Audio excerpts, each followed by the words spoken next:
vossa presença. Esta sessão, conduzida pelo jornalista Sérgio Almeida, tem o apoio da Câmara Municipal do Porto, das livrarias Bertrand, do Jornal de Notícias, do Porto Canal, da Sociedade Portuguesa de Autores, da Porto Barros, da Arcádia e da Antena 1.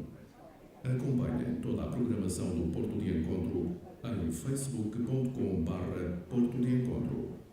Pedimos que retirem o som dos telemóveis e desejamos que desfrutem desta sessão. Obrigado.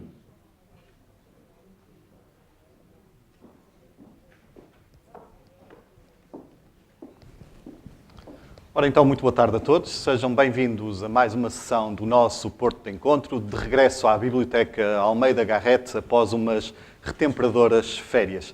Vejo na assistência vários rostos conhecidos, diria mesmo familiares. É algo que nos enche imensamente de orgulho, porque é precisamente a pensar em todos vocês que nos seguem pelo Facebook e aqui presencialmente, é a pensar em todos vocês, dizia, que procuramos fazer com que estas sessões sejam cada vez mais e melhores e mais pertinentes. Mas é algo que nunca irá mudar no conceito destas sessões, ou seja, que queremos criar momentos de partilha entre autores relevantes da nossa praça e vocês, o público que mensalmente está aqui connosco. Por este palco vão passar ao longo dos próximos 90 minutos vários convidados, além do autor em foco sobre quem já irei falar. Teremos como convidados Manuela Ribeiro, elemento da organização do Correntes de Escritas, conhecido encontro Festival Literário de Escritores de Expressão Ibérica, que decorre há quase 15 anos na Póvoa de Varzim. Teremos também Flávio Hamilton, ator, que nos irá também presentear com várias leituras. E teremos, claro, o nosso autor em destaque esta sessão que marca o arranque da nossa 4ª temporada. Ele nasceu no Porto há 43 anos, jornalista há 25 anos, publicou mais de uma vintena de títulos, sobretudo romances, mas também contos, livros para a infância, teatro, crónicas, etc. Ganhou, no início deste ano, um importante prémio literário, o Correntes de Escritas Casinho da Póvoa, pelo romance Uma Mentira Mil Vezes Repetida, e ainda mais recentemente publicou o seu novo romance, O Tempo Morto é um Bom Lugar, O Tempo Morto é um Bom Lugar, dizia, sobre o qual iremos falar detalhadamente ao longo desta sessão. Sem mais demoras, chamo até nós Manuel Jorge Marmelo.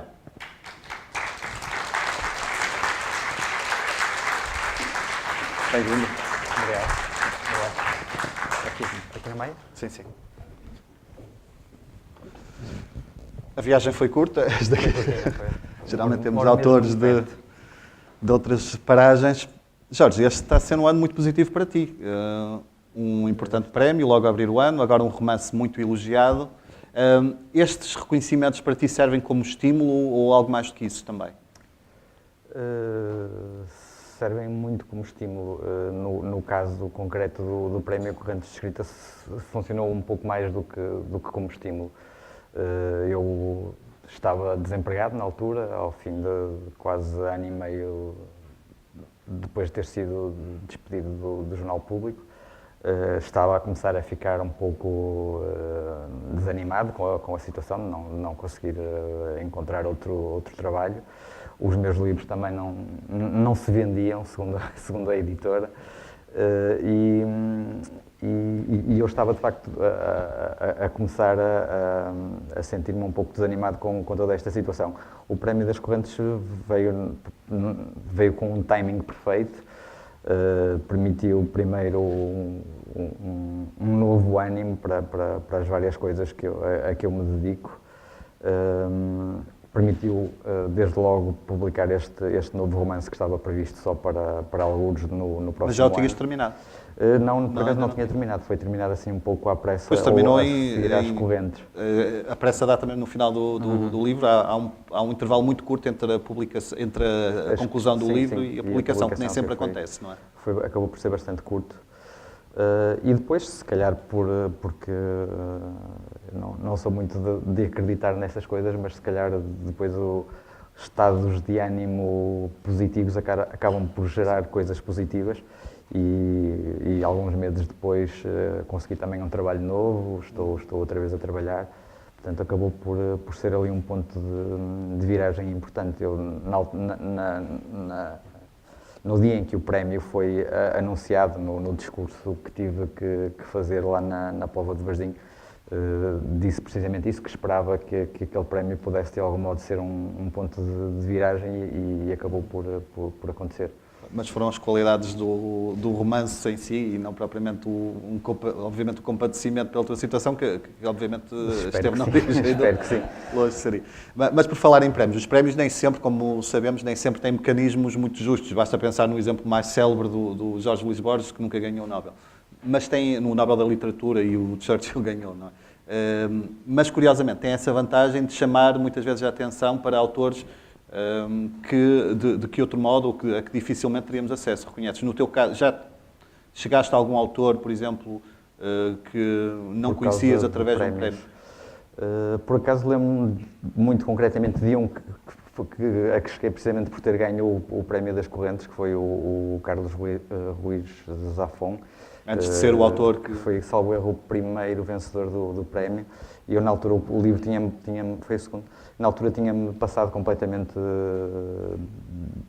despercebido e foi por ter ganho o prémio que eu fui ler e na altura gostei bastante, gostei menos depois dos seguintes, mas da Sombra do Vento gostei bastante. Mas podemos dizer que os fatores de ordem externa, quer queiramos, quer não, influenciam o estado de alma e de espírito para escrever um livro? Sentes isso? Claro que sim, claro que sim. E este último livro nota-se muito essa influência do estado de alma no próprio processo de criação. Um escritor não é um extraterrestre, é uma pessoa que vive neste mundo e que convive com os problemas deste mundo. E muito concretamente o país tem estado a passar por uma fase complicada, todos sabemos disso, todos de algum modo o sentimos na pele. E se calhar eu também também sou uma pessoa muito política desse ponto de vista, da necessidade de refletir e de tentar intervir sobre aquilo que me rodeia. E era praticamente impossível, na situação em que eu estava, na situação em que o país estava, não fazer refletir esta enorme confusão que estamos a viver e que não é só económica, é muito mais do que um problema económico, é um problema de falta de perspectivas, sobretudo. É não sabermos muito bem para onde é que tudo isto nos vai levar a médio prazo, digamos assim. E eu como escritor, não consigo ficar indiferente a essa influência externa. Por muito que, eventualmente, isso torne o livro um pouco datado, mas também creio que serve como documento da época em que foi criado, como sucede, sei lá, com os livros do Camilo ou do Essa. É mais ou menos normal que os livros reflitam aquilo que os rodeia na altura em que são escritos. Já vamos falar sobre o conteúdo específico do livro e há muito para abordar, há muitas mensagens políticas, como disseste, e não só. Mas voltando aos contornos da atribuição do prémio, se houvesse uma bolsa de apostas, não estaria, se calhar, entre os 2, 3 principais favoritos, o que ainda veio tornar mais saboroso, mais importante o prémio. Os mecanismos dos prémios literários nem sempre são lineares. Desde logo, entre os finalistas havia uma série de livros que tinham ganho os prémios literários do ano em que foram publicados. Lembro-me do livro da Dulce Maria Cardoso, do livro do Walter, tinham ganho prémios naquele ano e, portanto, à partida seriam eles os favoritos a ganhar também aquele prémio.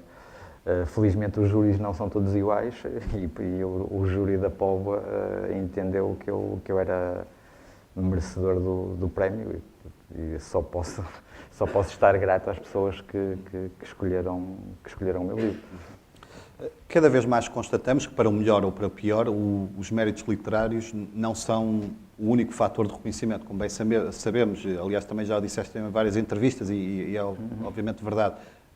Até que ponto o facto de os dotes de comunicação ou construção de uma certa imagem, até que ponto isso é decisivo para a implantação, para o reconhecimento de um autor nos dias de hoje, e até que ponto é que isso é pernicioso ou não, do teu ponto de vista?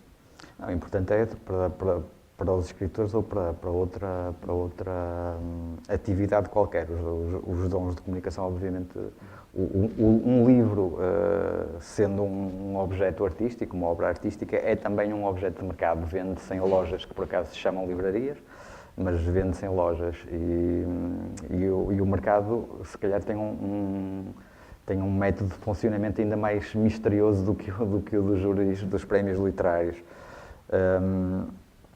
Eu agora pedi-me um pouco qual é que era a pergunta. Mas até que ponto é que achas que acaba por ser injusto, por exemplo, autores que, não vou falar de casos porque é irrelevante isso também para o caso, mas até que ponto é o facto de um escritor comunicar muito bem e com isso arrebatar plateias, poder colocar na sombra autores que porventura serão, passa a expressão, ou isso é sempre redutor, mas melhores ou mais perfeitos literariamente? Eu acho que não estar a dizer se são melhores ou piores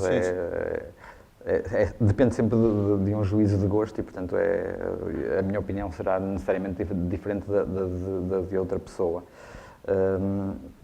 O que eu acho é que, obviamente, as pessoas tendo esse dom para comunicar, não me parece mal que tirem partido dele. Agora, é obviamente injusto para outros autores que não tenham tanto essa capacidade de comunicação e basta dizer que Uma Mentira Mil Vezes Repetida, o prémio que ganhou, o livro que ganhou o prémio, tinha sido publicado, está agora a fazer 3 anos, e embora tenha tido até críticas muito simpáticas na altura, o livro foi bem recebido pela crítica, mas depois isso não se traduz minimamente em vendas. Os mecanismos que levam as pessoas a comprar um livro hoje dependem muito pouco daquilo que sai nos jornais escritos sobre os livros. Depois ia perguntar-te isso mesmo. Achas que se atribui à crítica uma importância superior à que efetivamente tem? Ou seja, para criar best-sellers ou autores ou livros que vendem aos milhares, o primeiro fator para que isso aconteça não é seguramente a crítica, em tua opinião? Não, eu creio que a crítica não tem não consegue criar um best-seller. Será mais o boca a boca? Falo pelo meu exemplo, o caso do Uma Mentira Mil Vezes Repetida e do caso deste último romance, que também tem tido críticas muito interessantes, e o romance tem, tanto quanto sei, vendido relativamente pouco. Mas vende pouco e devagar. Portanto, e as críticas não tiveram o condão de alterar isto. Acho que há outros mecanismos, nomeadamente o dos prémios, que aí sim criam...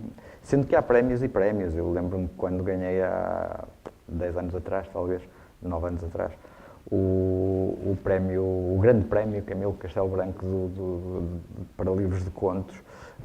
O livro não vendeu mais por causa do prémio. Eu acho que o prémio das Correntes acabou por criar ali uma certa mística à volta e as pessoas, quando algum livro ganha aquele prémio, as pessoas têm alguma necessidade de tentar conhecer o livro. Mesmo os prémios não funcionam todos da mesma maneira. Voltando ainda um bocadinho atrás, falando sobre a importância que a construção de uma certa imagem, seja controversa ou não, dizia a importância que essa imagem tem para a consolidação do autor hoje em dia. Achas que o facto de seres low profile te é prejudicial neste mercado, infelizmente, agressivo? Ou não passa por aí? O que é que achas? Não tenho sequer a certeza de ser low profile, não sei o que sou eu. Sou eu, faço as coisas que tenho que fazer e comporto-me da única maneira que me sei comportar, não me sei comportar de outra, portanto não extraio sequer daí nenhum tipo de ilação. Os meus livros são aqueles, se calhar eu podia escrevê-los de uma outra maneira e até venderiam mais desse modo, e eu poderia ser uma pessoa diferente, mas não sou só este cromo que as pessoas têm à frente neste momento. Outro motivo que me levou a dizer, e é uma evidência que estás a ter um ano positivo, tem a ver com o facto de o Teatro Arte e Imagem ter levado à cena um texto teu, que foi estreado na Casa das Artes e agora também representado no âmbito do Festival de Teatro Cómico da Maia. Esse texto intitula-se O Vosso Pior Pesadelo. Como é que surgiu essa hipótese, Jorge? Surgiu desde logo, porque eu tenho um relacionamento pessoal de há muitos anos com as pessoas do Teatro Arte e Imagem. Já tinha feito com eles uma adaptação de uma novela minha do português Guapo e Matador em 98 ou 99. E há, não sei, talvez 3 anos, o Zé Leitão desafiou-me a escrever um texto para ser um texto de raiz para ser representado. O texto teve algum tempo parado, porque ora havia subsídios, ora não havia, ora se era para fazer, ora não era. Mas o ano passado, há cerca de um ano, o texto acabou por estrear. Está ali o Flávio, que é um dos atores que faz o texto. E o espetáculo, embora não tenha tido a cobertura mediática que outros espetáculos têm, o espetáculo, a peça O Vosso Pior Pesadelo, tem tido tanto quanto sei, uma muito interessante carreira.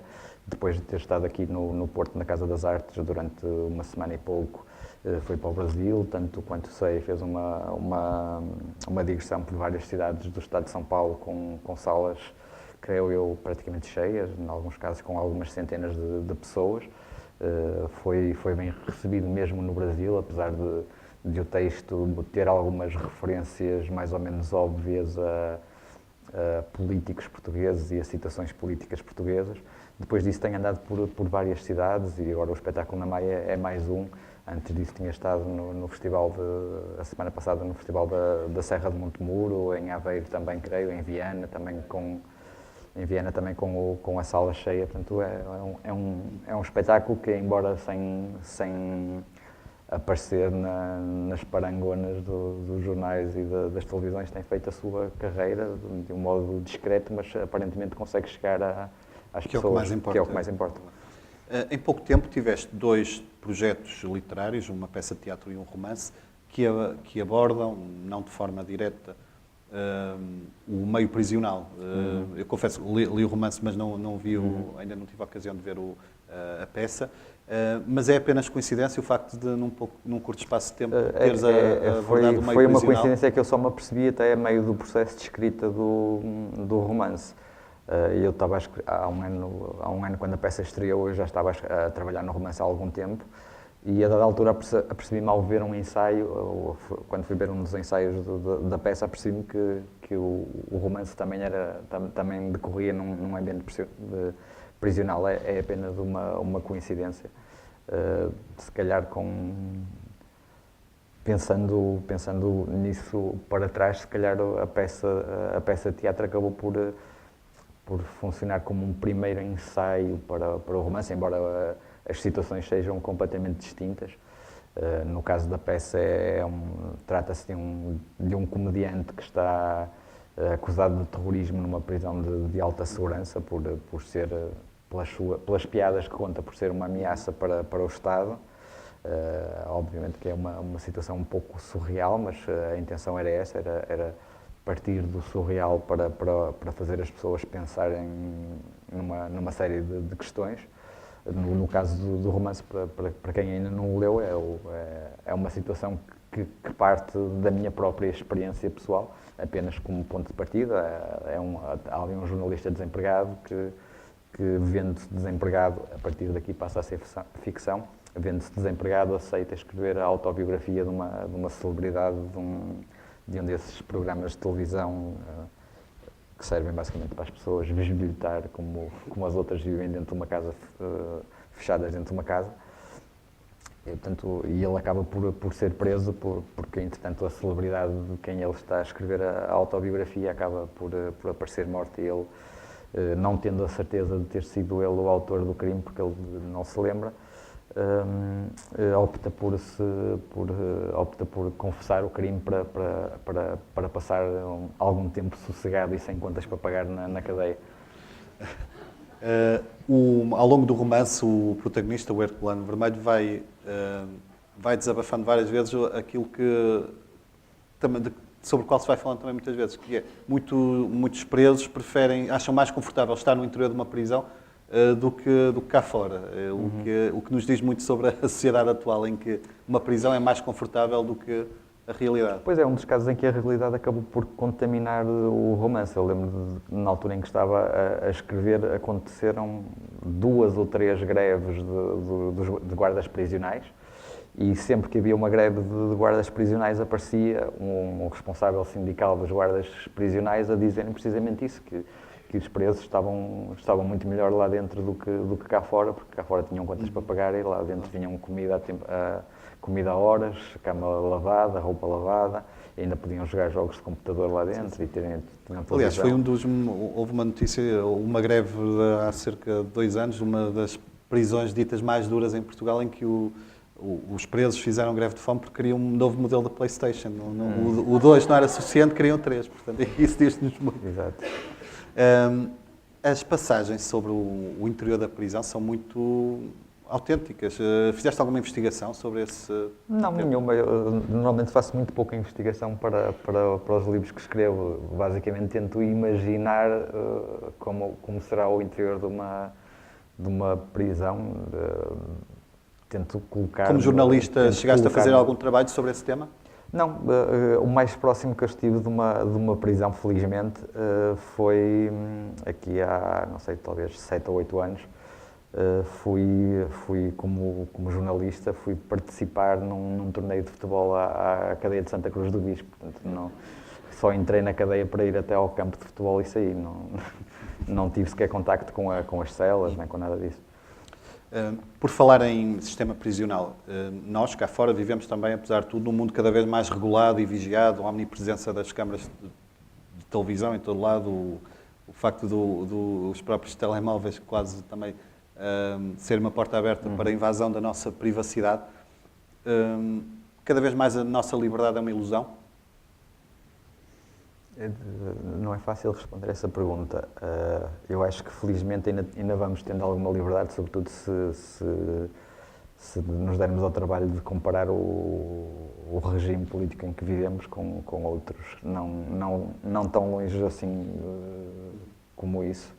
Não é preciso ir muito longe para encontrar regimes autoritários ou regimes muito mais vigiados do que é o nosso. Portanto, nós, desse ponto de vista, ainda temos alguma sorte. Aliás, há uma história dentro da própria história do livro em que é descrito quase também um sistema político muito mais restrito do que aquele em que vivemos, que é quase um misto da Coreia do Norte, Sim, numa paisagem quase...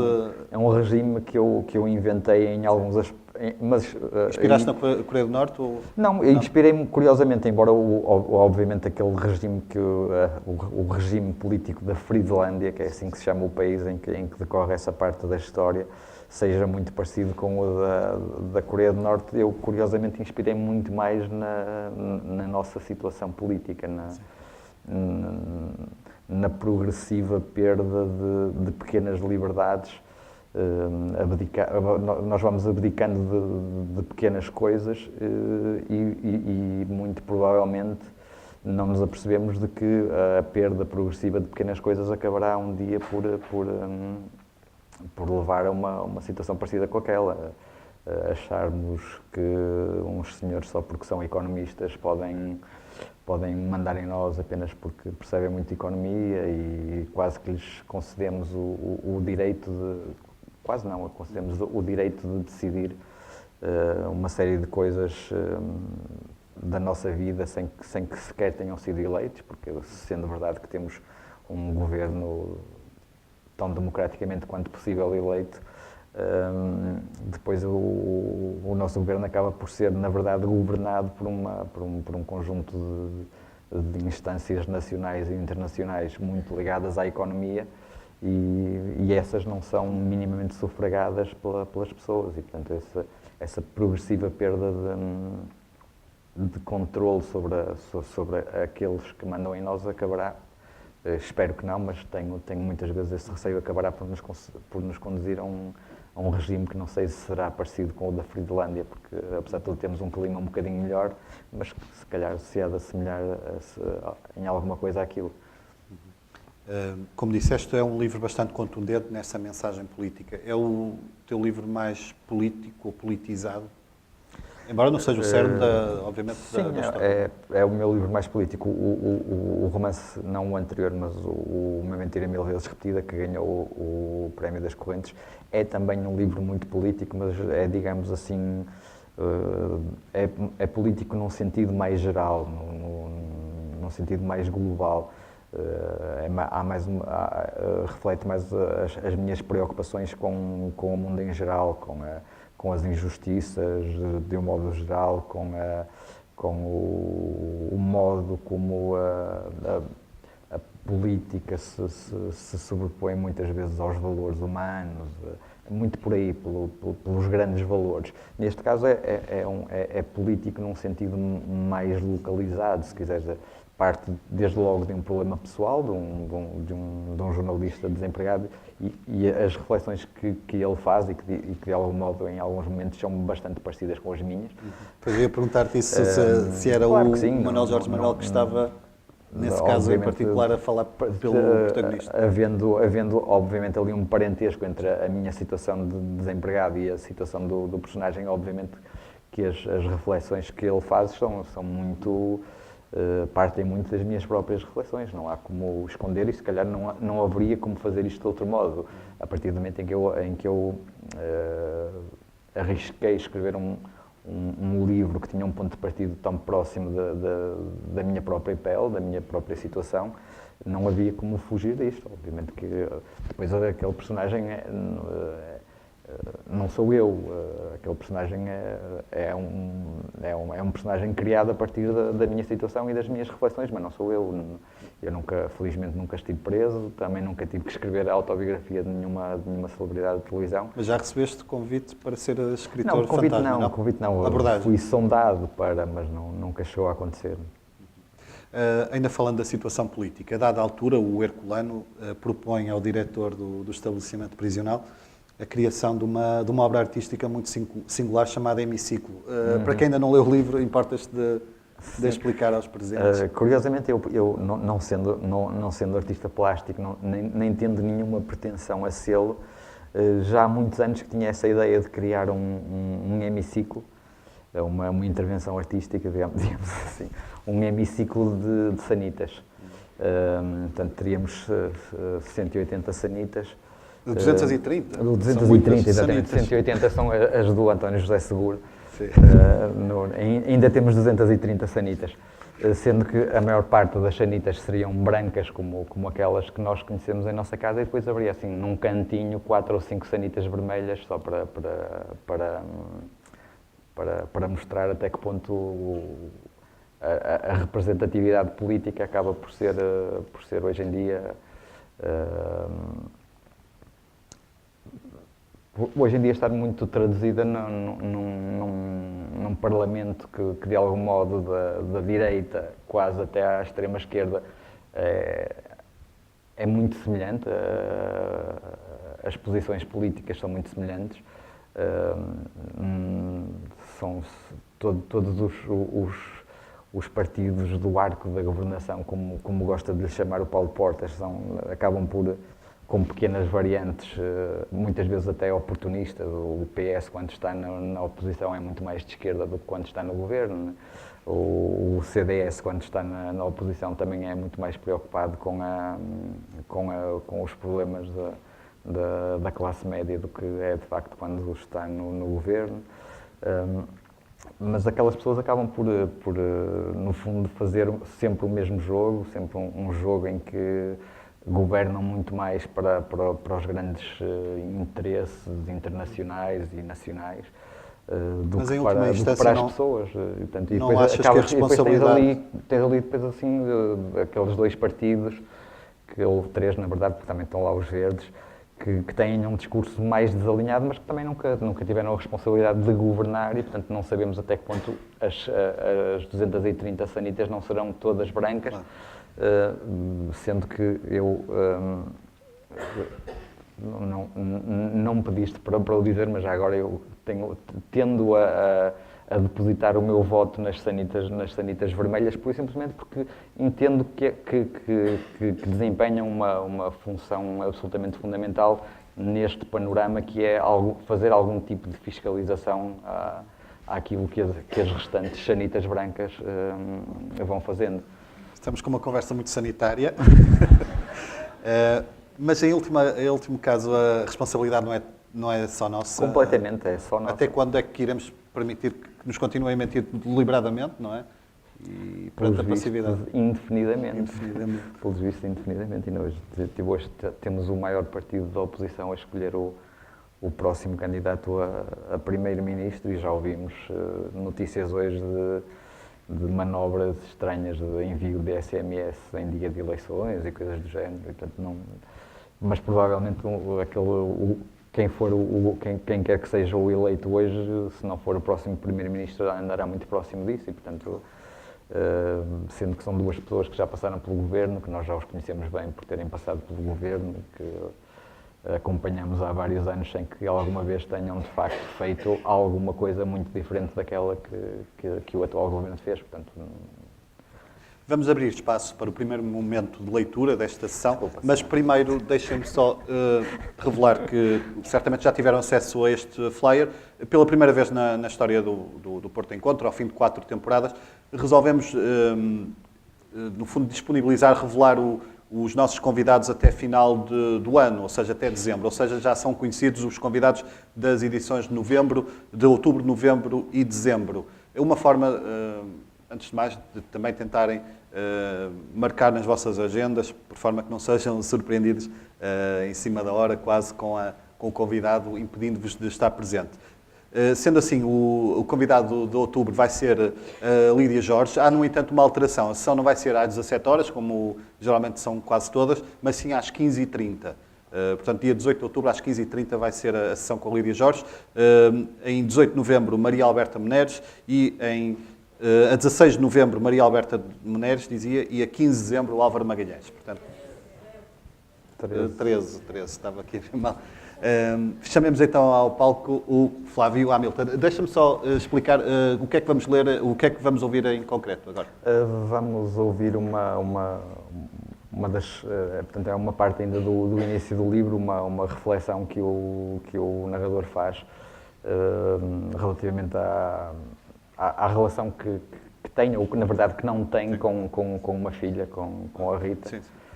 Acho que o Flávio, a leitura do Flávio será mais clara do que alguma coisa Flávio, que eu possa então dizer.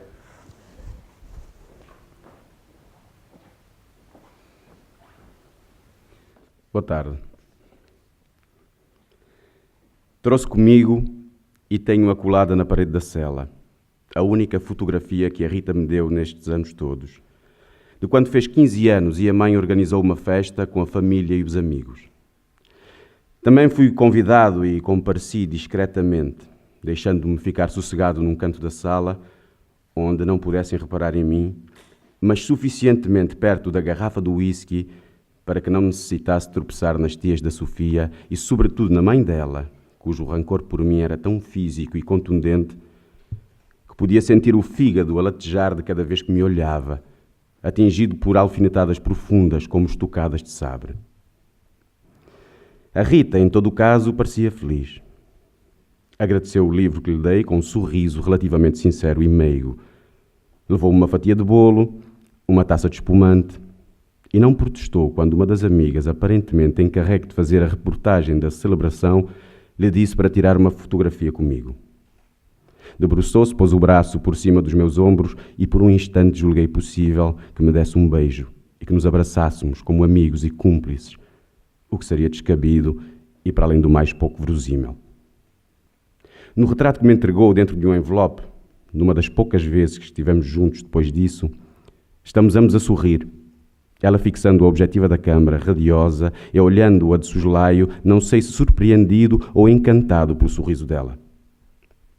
De vez em quando eu dou por mim a olhar para a fotografia enquanto escrevo e a tentar recordar o ameno desprendimento daquele momento e julgo surpreender nos traços dos nossos rostos alguma vaga semelhança, como o assomo de um gene resiliente que tivesse teimado em sobreviver ao afastamento e à indiferença, tatuando-se-lhe na fisionomia de modo que jamais possa livrar-se do peso de ser minha filha.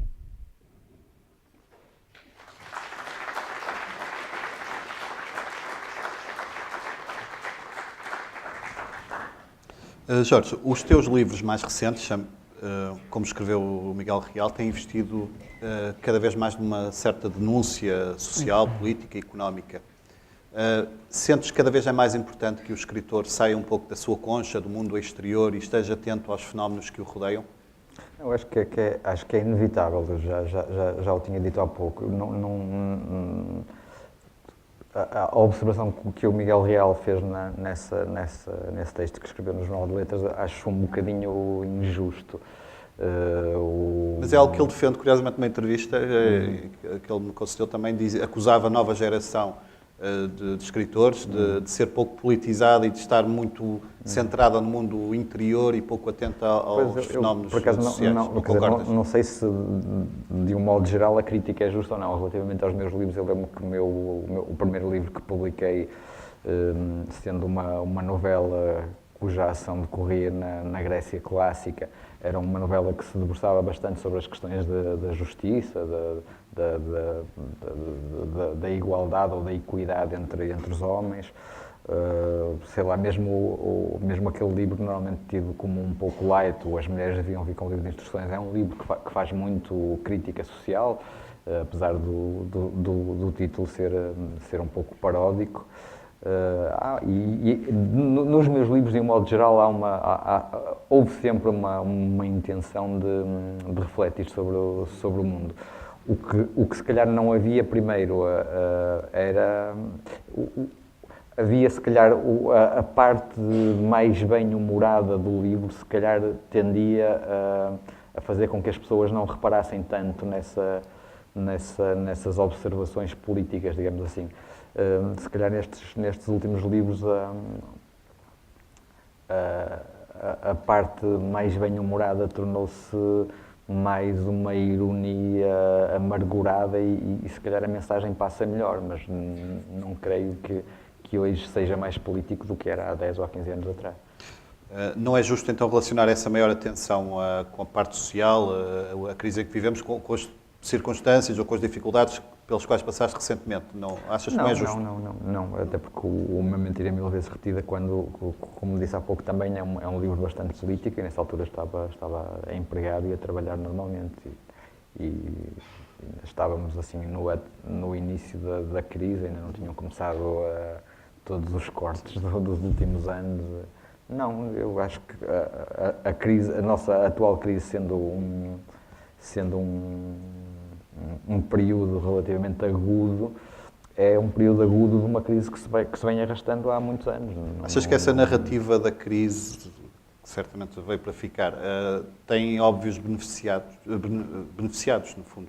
Há quem beneficie muito com essa narrativa da crise, amordaçando um pouco os direitos das pessoas. Os dados que vão aparecendo por aí, os dados estatísticos, demonstram que os ricos estão cada vez mais ricos, por exemplo, que os carros de luxo se vendem como nunca se venderam antes, que os apartamentos de luxo e as casas de luxo se vendem como nunca se venderam antes. Portanto, parece mais ou menos óbvio quem é que tem beneficiado disto, quando tens quase uma imposição no sentido de reduzir os ordenados às pessoas e sabes que as exportações portuguesas continuam a registrar um aumento minimamente sustentável, se as pessoas recebem menos e foi para aumentar o salário mínimo, não é? E os empresários ganham mais com os negócios que fazem, parece mais ou menos óbvio de que lado é que fica o dinheiro, no fim das contas.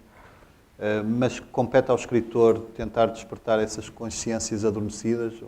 Ou ele terá mais responsabilidades do que o mundo dos cidadãos? Eu creio que compete a todos os cidadãos. Acho que é um ato de cidadania antes de ser um ato literário ou artístico, ou seja o que for.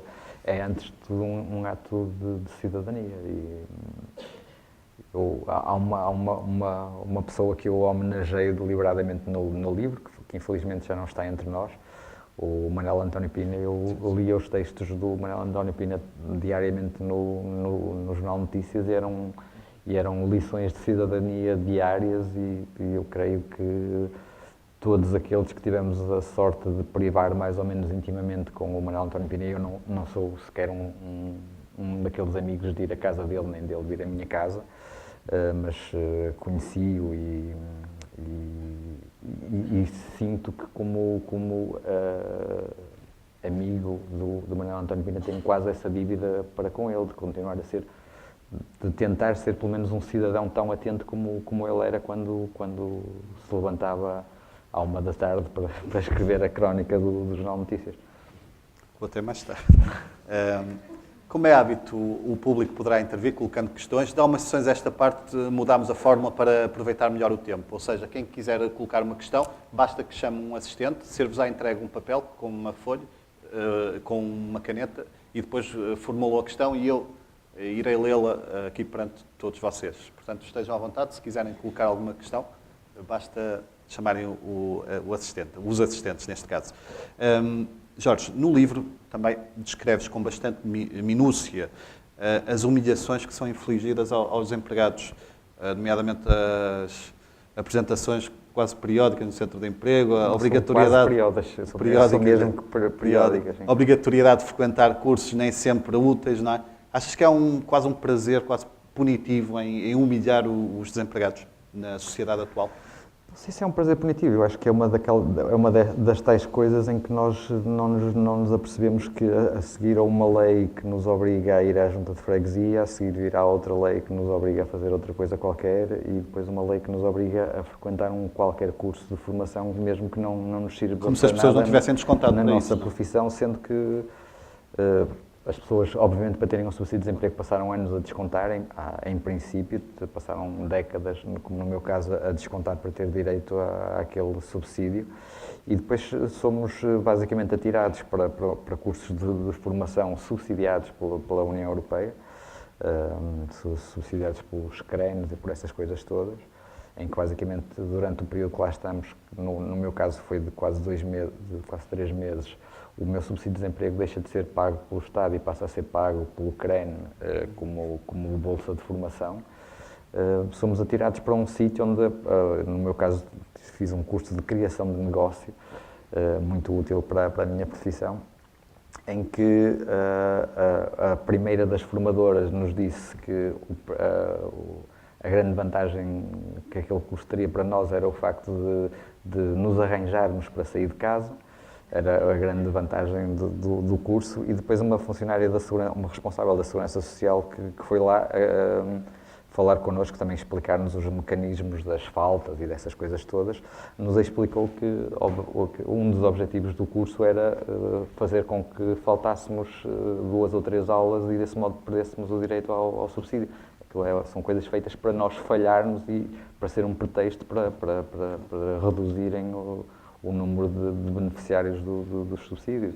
Foi dito muito claramente pela funcionária da Segurança Social que lá foi. Portanto, não ouvi eu e ouviram as outras 20 pessoas que lá estavam.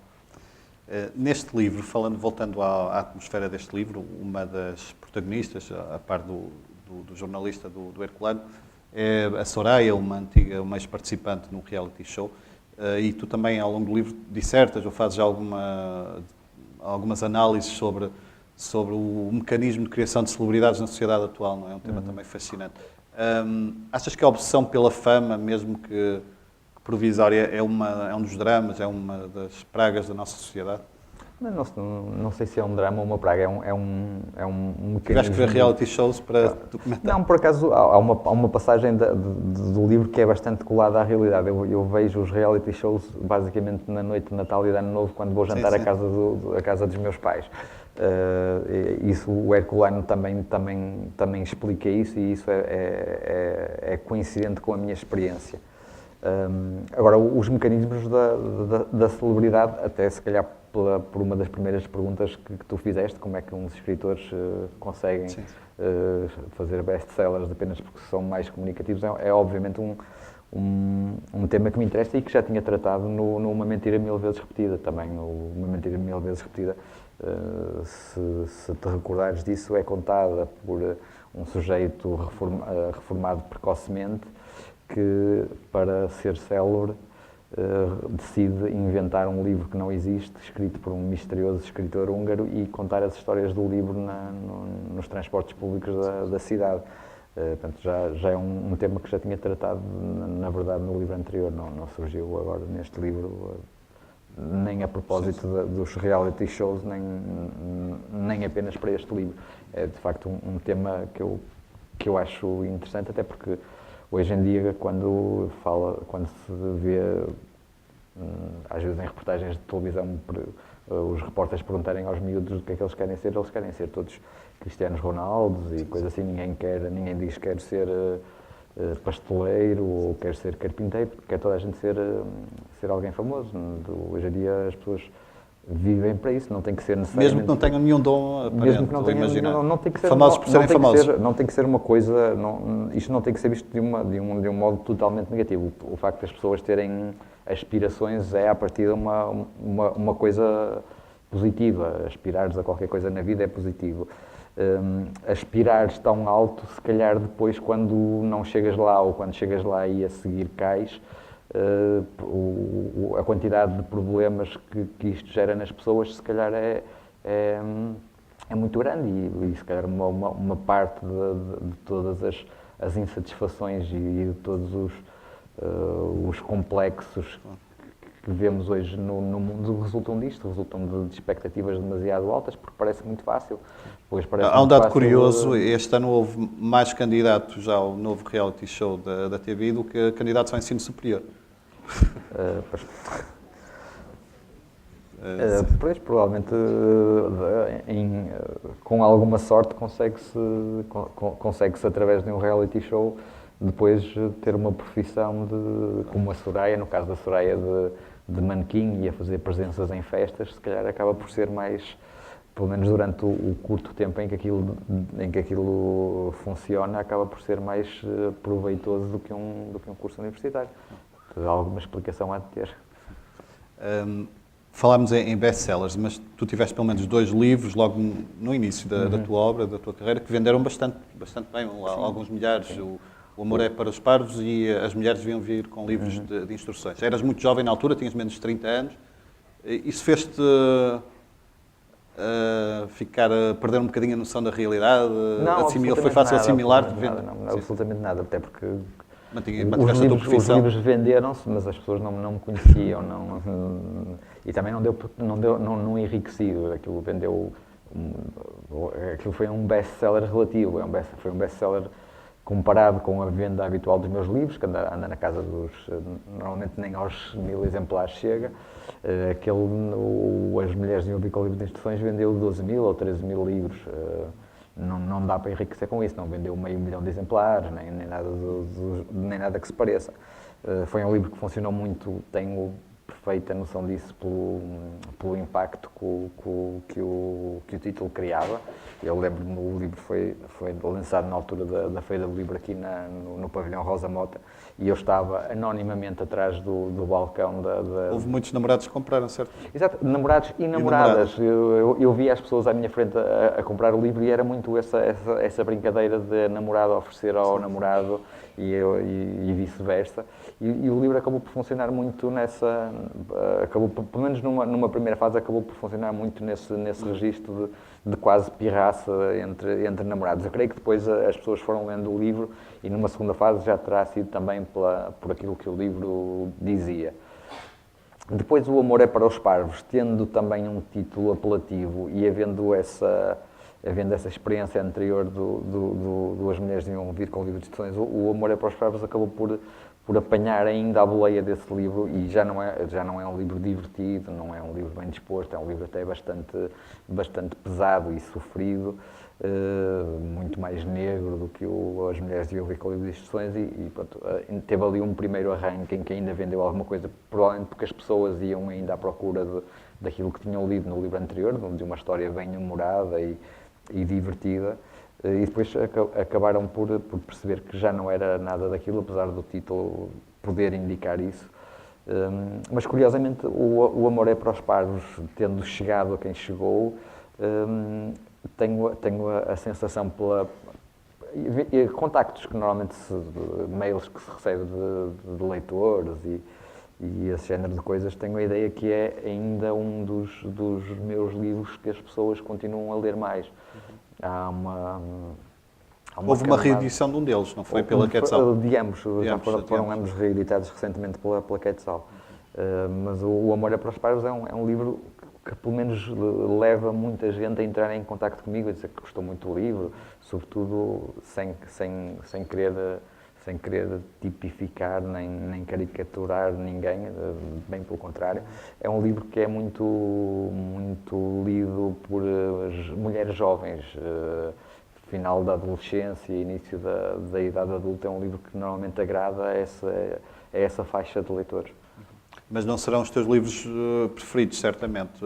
Digo isto porque acaba por ser irónico, se calhar há livros nos quais te revês mais e que consideras literariamente mais conseguidos e não terão tido esse reconhecimento comercial. Acho que qualquer um dos últimos 3 ou 4 livros são literariamente mais elaborados e mais interessantes. Agora, não, é dos tais mecanismos obscuros do mercado que nós não dominamos e também não sou ninguém para achar que o meu gosto pessoal relativamente aos meus livros é mais válido do que o das outras pessoas.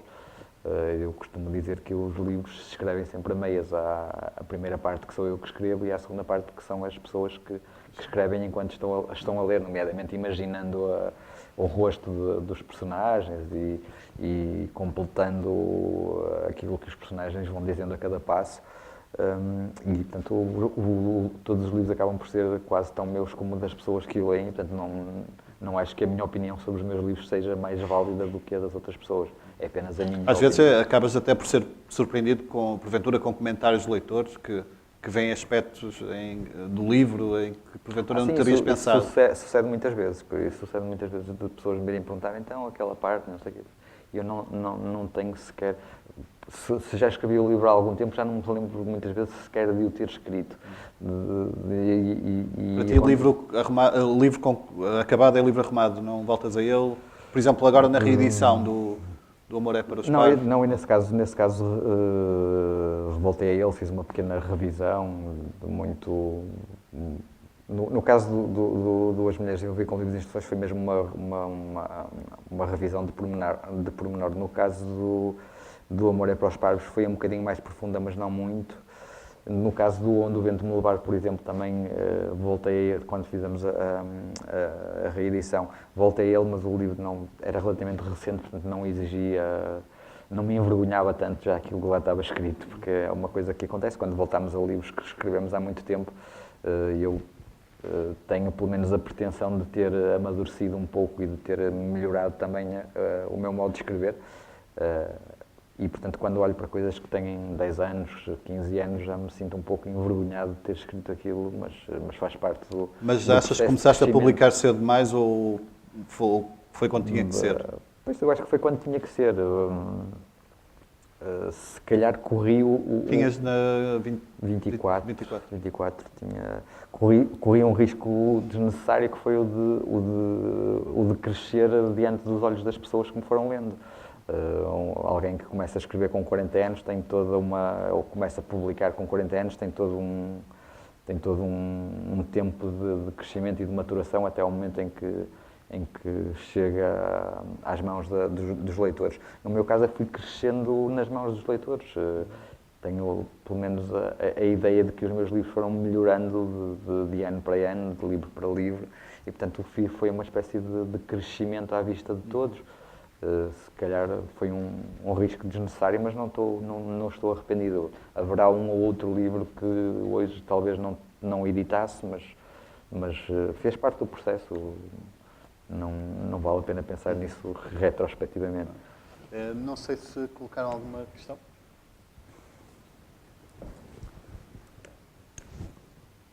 Espero que não sejam perguntas difíceis. E o vencedor é... Não. Como aconteceu o primeiro livro e o que é que o impulsionou para começar a escrevê-lo?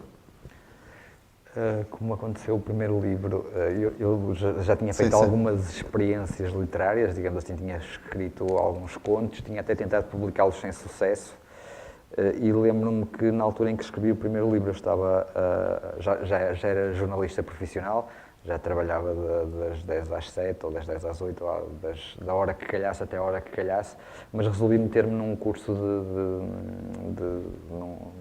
tentar fazer uma licenciatura em Filosofia, que não acabei, porque eu, quando entrei no público, entrei com 18 anos, portanto não tinha nenhuma formação universitária e a dada altura achei que me poderia ser útil, pelo menos em termos de aquisição de algum tipo de conhecimentos gerais, e achei que o curso de Filosofia poderia ser interessante desse ponto de vista, do ponto de vista da cultura geral. E tenho isso muito presente. Na altura gostava muito das aulas de filosofia antiga, de filosofia clássica, dos gregos, e nomeadamente dos gregos, era sobretudo gregos que estudávamos nessa cadeira.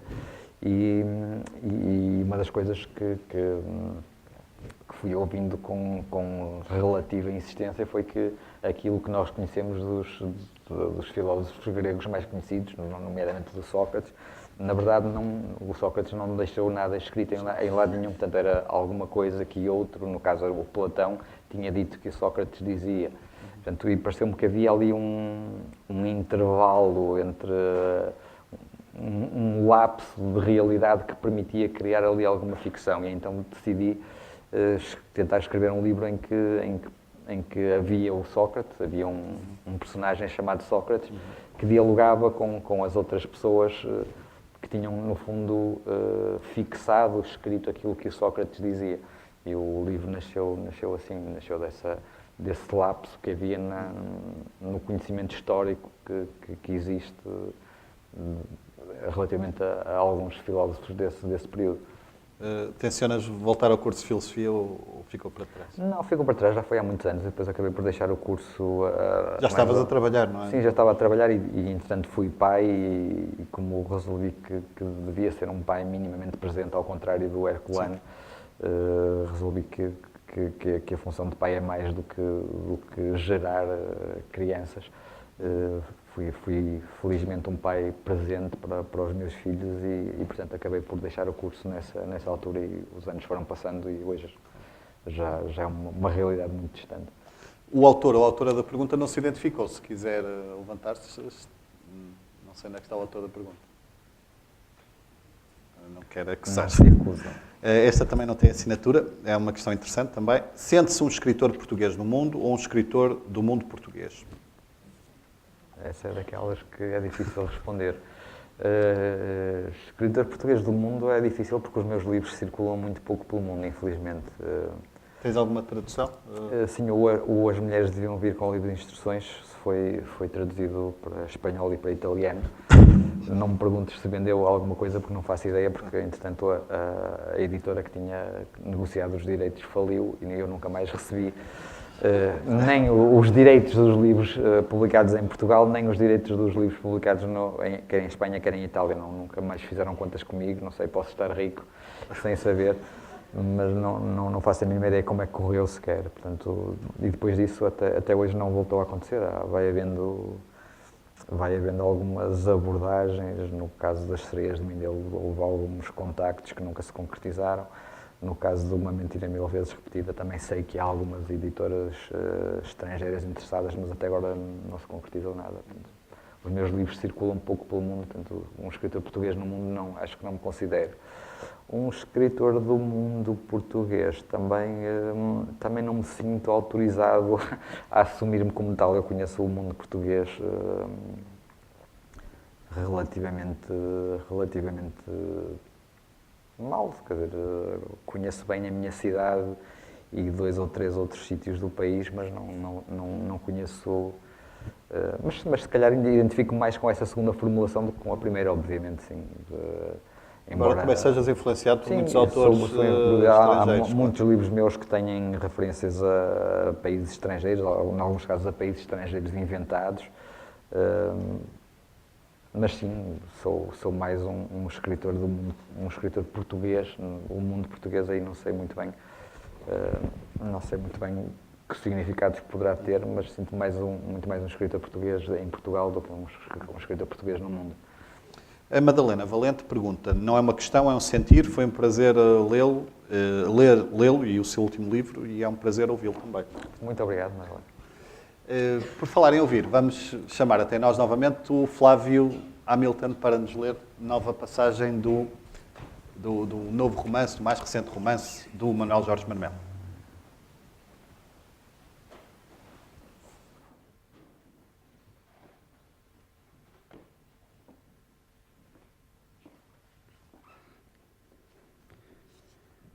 Tristão vê uma e outra imagem sem conseguir distingui-las daquilo que viveu de facto ou da própria realidade. Está retido no seu cubo e simultaneamente em Comala, em Lisboa, em Paris ou no casebre onde viveu com os pais até o dia em que o funcionário veio buscá-lo para o internar no Centro de Acolhimento de Instrução de Menores Desconformes. Lembra-se, mas é como se estivesse a ver imagens dispersas de um filme confuso que lhe fosse projetando por detrás das cortinas cerradas dos olhos. A estepe nevada, quase plana, e a luz difusa recortando os vultos de dois pequenos homens avançando pelo caminho que leva à capital onde Tristão nunca tinha ido. À medida que se aproximam, muito devagar, enterrando-se ambos quase à cintura, na neve, quase até à cintura, na neve fofa e avançando a custo um passo de cada vez, esforçando-se por arrancar cada perna à armadilha branca, o rapaz distingue o funcionário, que já conhece das visitas regulares, com o seu casaco acertoado e os olhos tão semelhantes aos dos grandes e malévolos pássaros que no verão regressam regularmente à estepe para caçar os pequenos roedores que a habitam. Não sabe quem é o outro homem, nem o que vem fazer, mas não se move do sítio em que está, paralisado pela curiosidade ou por alguma coisa que talvez seja uma forma inconsciente de medo. O pai saíra cedo a caminho do mar, na direção contrária àquela de onde os homens vinham, e a mãe estava lá dentro, em casa, talvez remendando alguma roupa ou vigiando a lenta cozedura do caldo de trigo e óleo de fígado de bacalhau.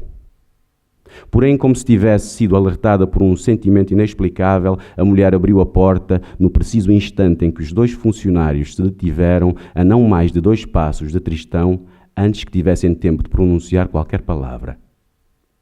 O meu homem não está, disse. O funcionário do costume encolheu os ombros e dirigiu-se-lhe em passos mais ágeis do que até aí, aproveitando a neve pisoteada que havia em torno da casa. Extraiu de um dos bolsos do casaco uma folha de papel e exibiu-a diante dos olhos da mulher.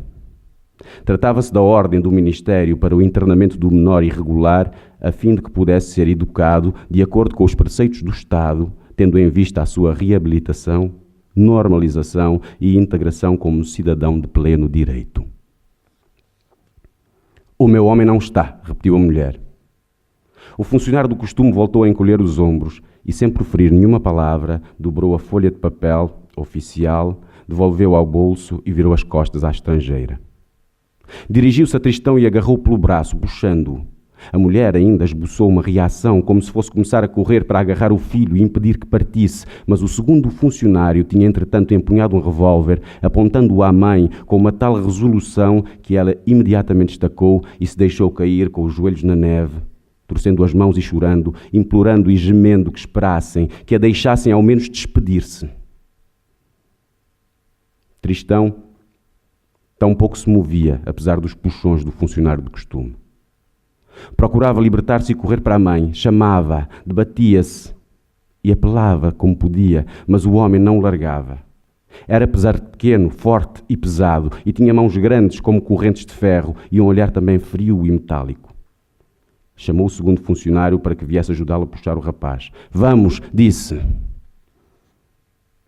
E o outro virou as costas à mulher e agarrou o braço que Tristão ainda tinha livre, puxando-o também e fazendo com que se movesse 1 ou 2 passos, não mais. Depois, como o rapaz voltasse a estacar, apontou outra vez o revólver com um gesto rápido e preciso e premiu o gatilho. Escutou-se um estrondo que ficou a ecoar na estepe. E Tristão viu como o corpo da mãe se ergueu do chão e se contorceu no ar, antes de cair inerte. A mancha veloz e escura do sangue tingindo a neve em redor da cabeça, alastrando como as nuvens que convocam a tempestade.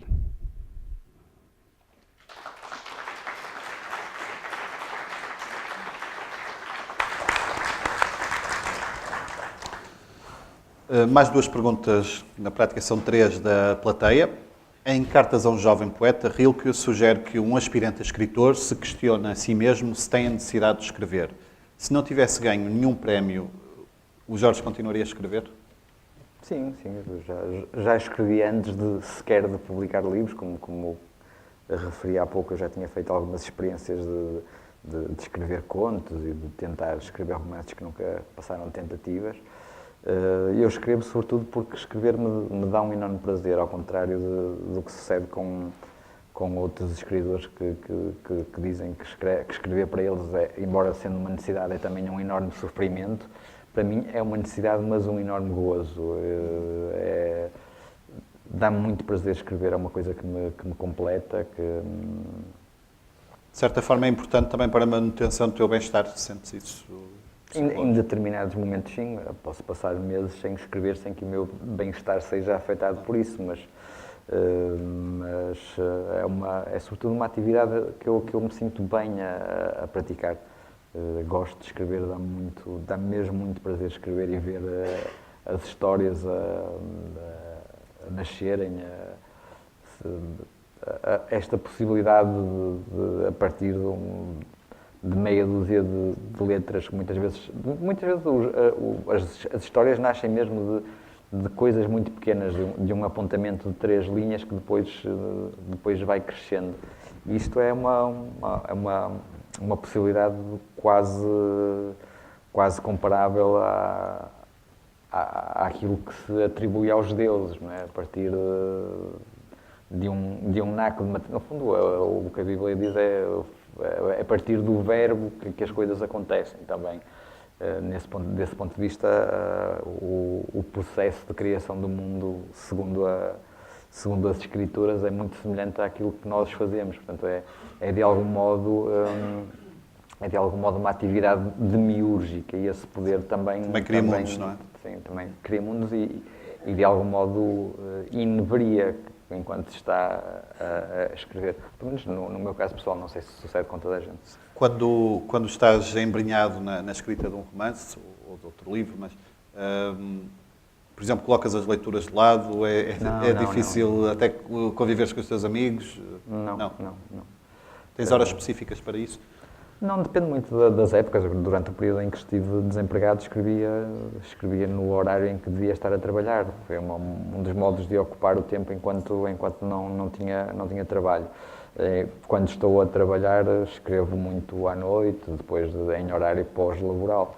Depende das situações. Não tenho regras definidas, e muito menos essa regra de não ler outros autores para não ser contaminado e influenciado. Não me preocupa assim tanto ser contaminado ou influenciado, se isso acontecer, desde que o resultado final seja minimamente coerente e obviamente que não se traduza de algum modo num efeito de imitação. Isso sim seria mau, mas a influência não é necessariamente má. Mais duas perguntas. Há alguma razão para o autor de Uma Mentira Mil Vezes Repetida seja de origem húngara? Alguma razão para que isso aconteça? O autor do Cidade Conquistada, não de Uma Mentira Mil Vezes Repetida. Da obra, é que eu também confesso que não. Mas aparece aqui Uma Mentira Mil Vezes Repetida. O autor de Uma Mentira Mil Vezes Repetida sou eu mesmo. Não, mas aparece aqui. O autor do livro que está dentro do livro do Cidade narrador, Conquistada. Sim. Do Cidade Conquistada, e esse sim é húngaro. Se há algum motivo, já não me recordo em que circunstâncias é que eu decidi que ele era húngaro. Provavelmente decidi porque me pareceu uma nacionalidade suficientemente obscura para nós portugueses, para poder haver um livro falso. Aquilo tinha que funcionar, ou aquele livro que o sujeito inventava enquanto passeava nos transportes públicos tinha que resultar algo novo e estranho para quem ouvisse as histórias. Ou seja, ele não podia contar... não podia dizer que aquele livro tinha sido escrito por um português que a qualquer momento pudesse aparecer e desmenti-lo ou alguma coisa desse género. Portanto, tinha que ser alguém minimamente misterioso, de um país misterioso, que falasse uma língua misteriosa e que de algum modo justificasse tudo aquilo que ele dizia do livro, o facto de ninguém conhecer o livro. Portanto, se foi húngaro, mas podia ser búlgaro ou alguma coisa assim. Henrique Vila-Matas, de quem é amigo, Amigo, não direi tanto, mas conhecemos, sim. menciona num livro, A Cidade Nervosa, um vendedor de ratoeiras, algures no Porto. Sabe o Manuel Jorge Marmelo se este vendedor existe, ou existia, ou é apenas ficção? Um vendedor Creio de que ratoeiras. existe, que existiu, pelo menos, eu lembro-me lembro-me bem desse texto do Vila-Matas, e creio que ele inclusivamente diz que o vendedor de ratoeiras se parecia muito com o José Saramago, salvo eu, era muito parecido com o José Saramago. E creio que sim, o Vila-Matas passou várias vezes aqui pelo Porto, e ele, para além Há um livro, A Cidade Vertical, que se a passa... Cidade Vertical tem uma passagem pelo Porto, e nas crónicas da Cidade Nervosa também tem algumas referências ao Porto. E creio que sim, que aquele vendedor de ratoeiras terá existido, pelo menos no período. Eu lembro-me do Vila-Matas vir ao Porto lançar o Estranha Forma de Vida, para aí em 1990, 91. Nessa altura é possível que aquele vendedor de ratoeiras existisse. Eu, por acaso, nunca lhe perguntei exatamente em que zona é que seria, mas creio que sim, que aquilo é... Aliás, no Vila-Matas as coisas normalmente nascem sempre de alguma verdade, embora ele depois as altere. Provavelmente o homem não era parecido com o Saramago, mas deu-lhe jeito de dizer que era parecido com o Saramago. Mas, se bem conheço o processo do Vila-Matas, terá havido, de facto, algum início de realidade nesse apontamento. Não poderia deixar de colocar também algumas questões sobre jornalismo. Para ti é um capítulo fechado? Se é um capítulo fechado, eu creio que profissionalmente é um capítulo fechado, até porque, tanto quanto se vai percebendo pela evolução do mercado da comunicação social... A emagrecer e não contratar. Está sobretudo a emagrecer e a contratar, sobretudo, gente muito nova, com pouca experiência e que, portanto, pode receber salários muito baixos. Portanto, desse ponto de vista, acho que vai ser muito difícil regressar ao jornalismo profissionalmente. Agora, foram 23 anos como jornalista, com as deformações profissionais que daí advenha. Do que é que sentes mais falta das redações? Das redações? Sinto falta daquela adrenalina quando temos uma notícia para escrever e aquilo nos faz trabalhar a 200 a hora para conseguir falar com todas as fontes antes de publicar a notícia. Ou sinto falta de sentir que tenho uma notícia que pode ser importante para as pessoas que depois a vão ler, por muito que hoje esteja bastante convencido que as pessoas depois não estão assim tão interessadas como isso em receber, em ler as notícias ou ouvir as notícias e ficarem desse modo mais a par do mundo que as rodeia. Hoje sou um bocadinho mais cético em relação a isso. O protagonista deixou de ler os jornais, tu também deixaste? Durante, quer dizer, não deixei, completamente não, deixei aquela leitura regular diária que fazia de vários jornais, deixei. Depois continuei a acompanhar a atualidade e também a ler alguns jornais, mas não com a mesma regularidade. Agora, por força das minhas novas funções como assessor de imprensa, voltei a ler jornais todos os dias. Por falar em notícias, há dias no teu blog, o Teatro Anatómico, citavas uma pequena notícia muito curiosa, acho que era do Jornal Notícias, uma fotolegenda da dona Palmirinha, não é? Uma carregadora de carqueja que morreu aos 107 anos, não é? 104, 104. Também já era um grande. E davas isso como exemplo de algo que é cada vez mais raro, não é? Achas que os jornais também têm perdido essa dimensão afetiva e o seu definhamento também passa por aí? Sim, acho que passa muito pelo distanciamento relativamente à vida das pessoas, ou seja, as questões políticas e as questões da economia não são necessariamente alheias à vida das pessoas. Obviamente que a nossa vida depende muito de decisões de política e de economia, mas creio que os jornais cada vez menos estão preocupadas com coisas ainda mais próximas da vida das pessoas. Eu lembro que no Público durante anos havia sempre uma discussão se devíamos ou não fazer notícias de uma rua que está interrompida por causa de obras. Eu acho que, apesar de tudo, essas notícias têm o seu lugar. Eu lendo o jornal, se souber que aquela rua está em obras amanhã, e se tiver que fazer uma viagem de automóvel que implique passar por aquela zona, sabendo que aquela rua está em obras, faço um percurso que não me leva a passar pela rua em obras, porque vou ficar num engarrafamento de trânsito ou uma coisa assim. E eu acho que obviamente isto é um exemplo demasiado concreto, provavelmente, mas este género de informação que é útil para o dia-a-dia das pessoas deixou de se encontrar, seja onde for. As televisões não dão, as rádios não dão e os jornais também deixaram de dar. E quando abri o Jornal Notícias nesse dia, em que aparecia as 3 ou 4 linhas sobre a morte da Palmeirinha, que eu não conheço lá nenhum, nunca conhecia Palmeirinha, mas remeteu-me primeiro remeteu-me para um tipo de jornalismo próximo das pessoas e que sempre me interessou. Não é por acaso que eu, durante dos 23 anos que trabalhei no público, trabalhei para aí 17 ou 18 na secção local, porque os problemas da minha cidade me interessam. E às vezes também é uma fonte de histórias, não é? Sim. E por outro lado, agora voltei a perder-me. O que é que eu estava... Fundo, essa dimensão afetiva que os jornais sim, estão a perder. Essa dimensão afetiva que os jornais foram, essa proximidade que os jornais foram perdendo, e depois, por outro lado, a história da Palmeirinha remeteu-me para a minha infância, para o carvoeiro que ainda havia na minha rua e que acabou, obviamente, por fechar passado poucos anos, mas eu ainda me lembro da presença desse homem numa casa completamente negra, do carvão e das coisas que eram vendidas lá. E também, pronto, remeteu-me um pouco para uma certa nostalgia que eu creio que os jornais também podem ter essa função a literatura faz isso, a literatura... Daí o êxito das crónicas do Germano, não é? Que nos brinda mais uma vez hoje com a sua presença.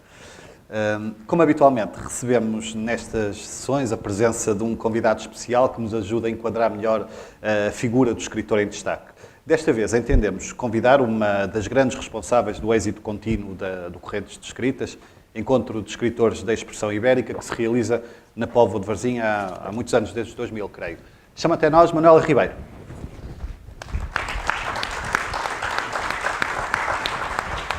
Bem-vinda. Não me levanto porque já te cumprimentei 3 vezes hoje. Obrigada. Bem-vinda, Manuela.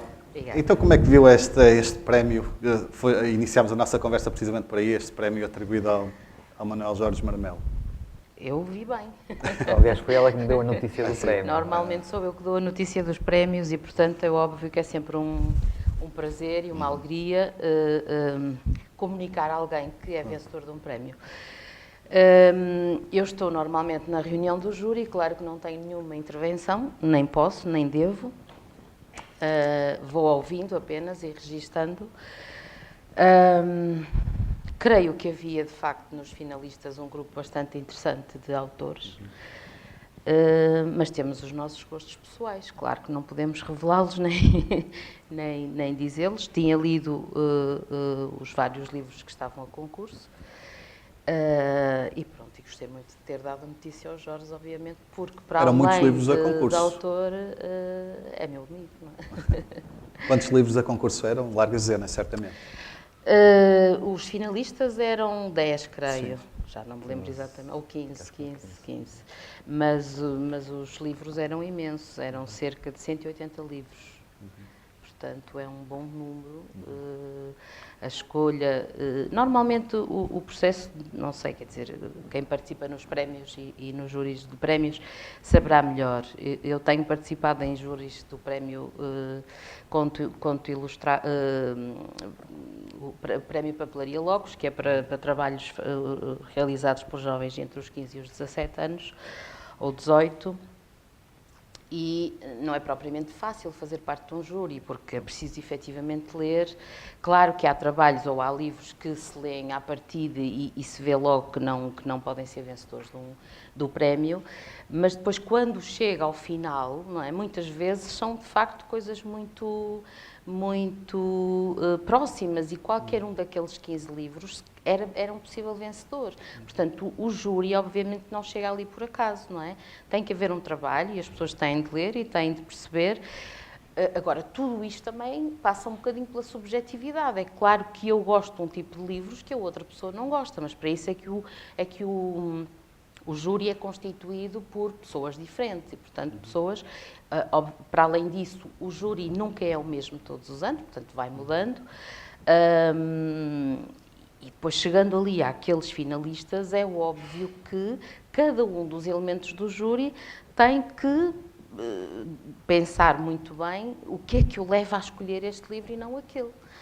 Eu creio que, neste caso específico, que havia, de facto, ali alguns livros que tinham maiores possibilidades de ser vencedores do que outros. E acredito que o próprio júri também tivesse consciência disso, mas é óbvio que, se aqueles livros foram escolhidos, é porque as pessoas que os escolheram, aqueles 5 elementos do júri, consideravam que eles estavam em pé de igualdade.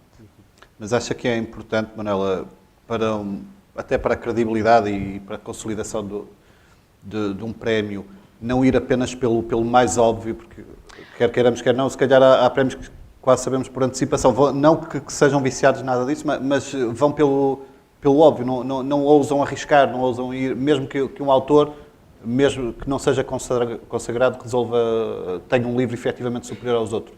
É importante até para a consolidação deste prémio que tenha sabido, no fundo, ousar e premiar justamente um livro que porventura não estaria entre os favoritos.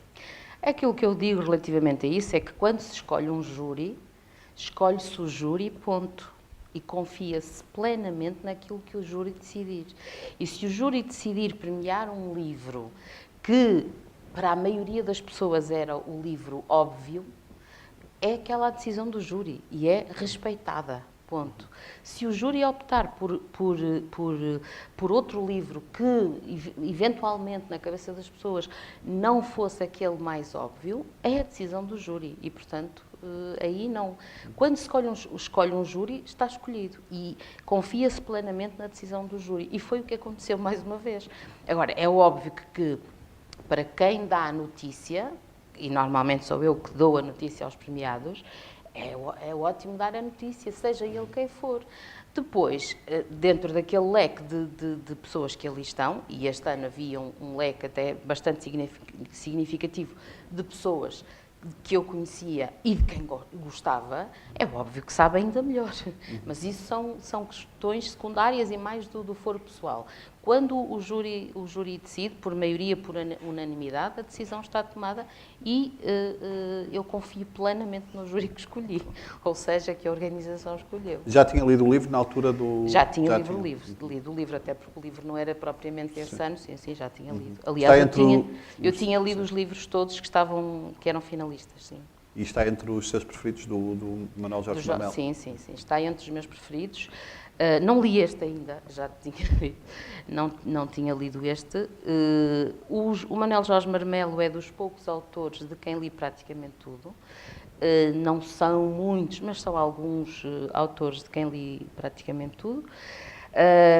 Uma Mentira Mil Vezes Repetida é, de facto, um dos livros que eu mais gosto do Jorge, mas há um que eu acho que tenho assim e o Jorge também já sabe disso, aliás, apresentei esse livro já, que é Somos Todos um Bocado Ciganos, e aquela coisa dos ciganos e do acampamento de ciganos, e talvez porque me remetia para a minha infância, não é?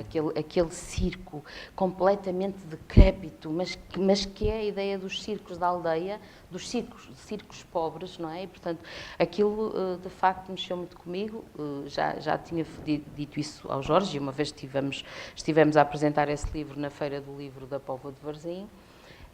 E no final da apresentação, e portanto eu fiz a apresentação e estivemos ali um pouco a conversar os dois, e no final da apresentação uma das pessoas que estava no público veio dizer-me que tinha estado em muito poucas vezes em que tivesse percebido que a pessoa que estava a apresentar o livro tinha um fascínio pelo próprio livro. Portanto eu fiquei contente, obviamente, porque efetivamente isso tinha acontecido. Abstraindo-nos agora um bocadinho do prémio e falando sobre essa experiência, essa aventura que é organizar ou ajudar a organizar o Correntes de Escritas. Ao fim de 14 anos, 15 já, continua a ser uma odisseia organizar, ou a repetição faz com que já se estabeleçam rotinas e acabe por ser mais fácil? Não, continua a ser uma odisseia. É óbvio que é mais fácil, não é? 15 anos depois não pode custar a mesma coisa que custava no primeiro ano e no segundo. no primeiro e no segundo ano, provavelmente tínhamos de convencer os autores a vir e hoje temos que os convencer a não vir. É uma gestão fácil? Não é fácil, é muito difícil, mas pronto, temos que ir gerindo, quer dizer, nada, também se fosse fácil não tinha piada, portanto, ainda bem que é difícil e ainda bem que as coisas não são evidentes, não é? Há uns 10 anos atrás, neste momento, eu já saberia dizer quem eram os autores da edição seguinte e esta não sei. Tenho uma lista, mas ainda nem sequer começamos a fazer os convites. Mas porquê? Por restrições orçamentais?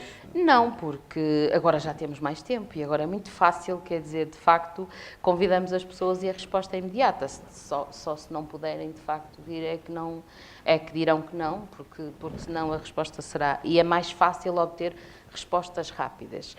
E, efetivamente, também nos últimos anos as coisas não têm sido tão simples, por restrições orçamentais, sim, mas felizmente fomos conseguindo sempre levar a cabo e vamos conseguir. Portanto, já temos datas para fevereiro, 25, 26, 27 e 28 de fevereiro, a 16ª edição das Correntes Descritas no Póvoa de Varzim, que este ano tem uma nova casa, que é o Cineteatro Garrett, que reabriu em junho.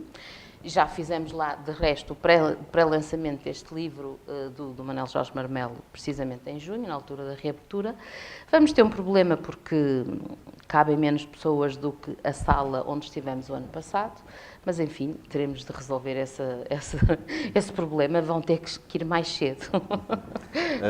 O Jorge é um convidado frequente, já foste várias vezes ao Correntes de Escritas. Para ti, onde é que reside o sucesso deste encontro, deste festival?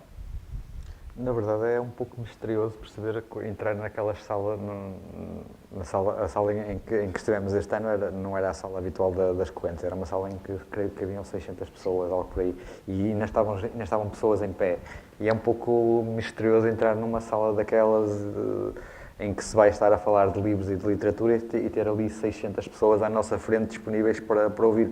Eu próprio não compreendo o que é que aconteceu ali na Póvoa. Criou-se, de facto, ali uma mística, como se costuma dizer no futebol, que leva as pessoas a meter férias para aquela altura, a combinarem com meses de antecedência, com amigos, irem lá. Algumas ficam hospedadas no mesmo hotel em que nós ficamos. Cria-se ali um clima quase familiar, que se calhar é o segredo do sucesso, mas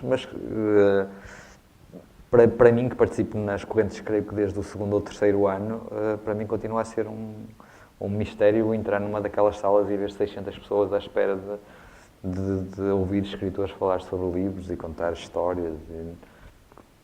E há temas, mesmo quando há temas desafiantes ou intrigantes, o desafio é sempre... A questão é que, independentemente do tema, e às vezes nem se percebe muito bem qual é que é o tema pela formulação porque a Manela tem uma forma muito retorcida. Muito retorcida de propor os temas, normalmente são frases... Se fosse fácil não tinha piada, não é? Sim.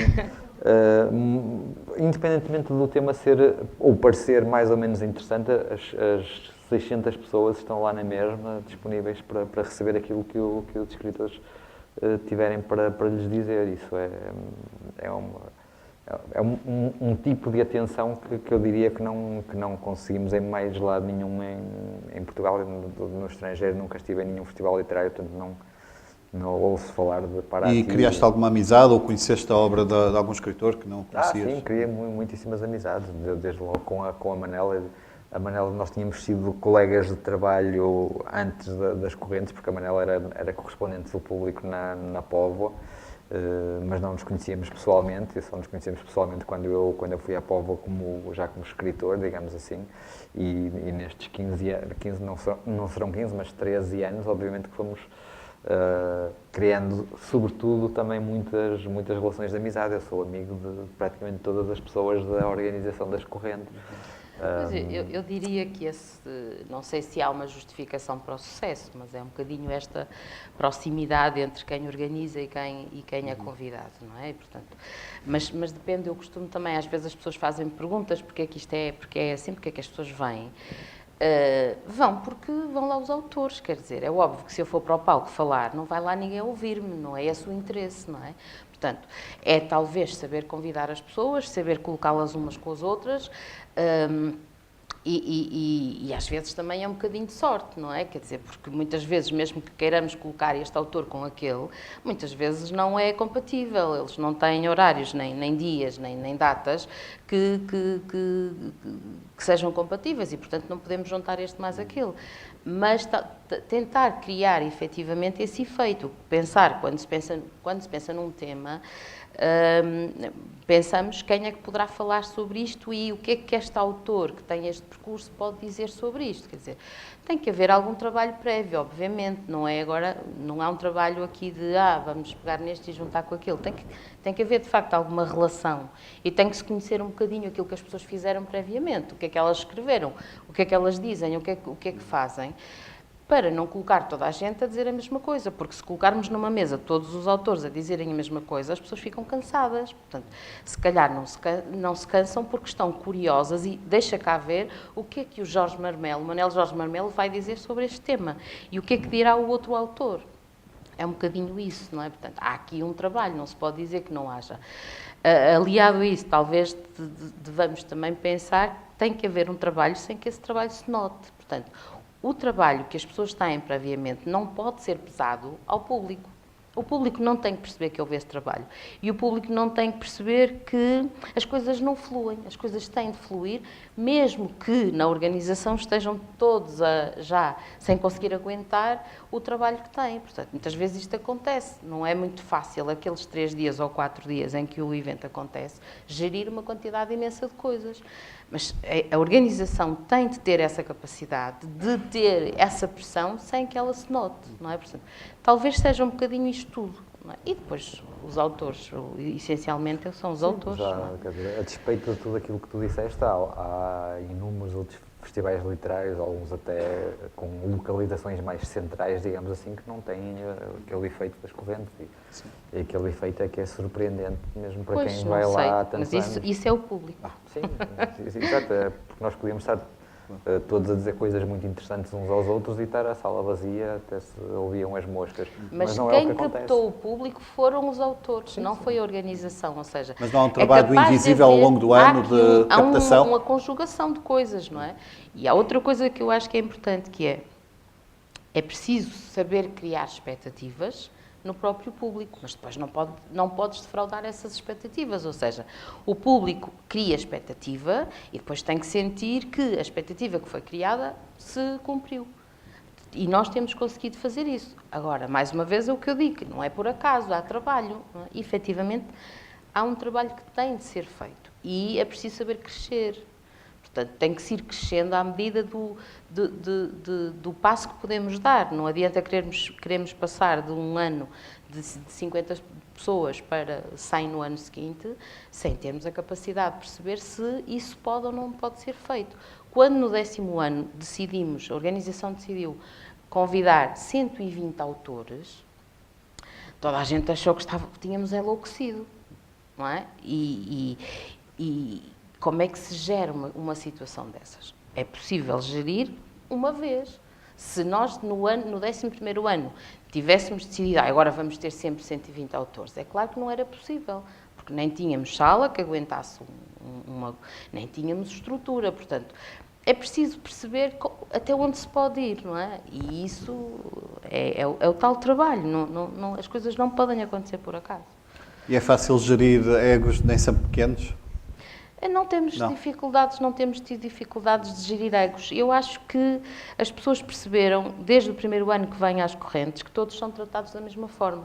Portanto, quer seja um autor com um percurso imenso, e de facto há autores que têm um percurso, quer seja um autor que não tem nada publicado, porque já tem acontecido termos convidado autores que não têm ainda nada publicado. É claro que não tem, mas nós sabemos que terá, porque esses autores que não têm nada publicado não significa que a organização não conheça aquilo que eles fazem sem terem publicado ou sem ter sido publicado. Portanto, à partida, aquilo que conhecemos desses autores é garantia de que não foi, mas há de ser. E há alguns outros autores que são conhecidos muitas vezes nos países de origem e que em Portugal não tinham nada traduzido.